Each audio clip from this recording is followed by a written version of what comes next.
歡迎收睇香港早晨。早晨前，非常時齊，今朝多區都落緊大雨。係啊，揸車朋友咧要注意安全啊！預測大致多雲，間中有驟雨同幾陣狂風雷暴，初時雨勢有時頗大，最高氣温大約29度，吹和緩嘅南至西南風，離岸風勢間中清勁。展望聽日部分地區雨勢較大，週末至下個禮拜初仍然有雨陣驟雨。記睇今朝嘅新聞重點。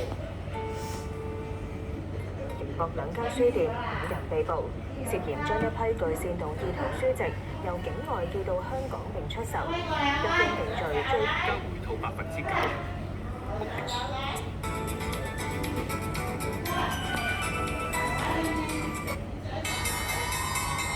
標指數全線上升，當中道指高開95點後，升幅一度擴大至超過300點，之後走勢反覆，曾經倒跌79點，午時轉趨平穩，收市升150點。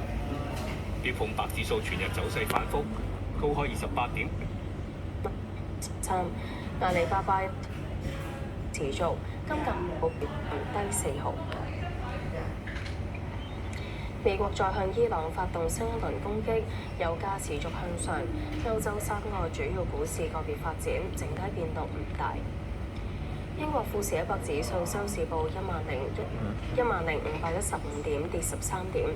法國 CAC 指數報8,382點，升15點。德國 DAX 指數報24,999點，跌147點。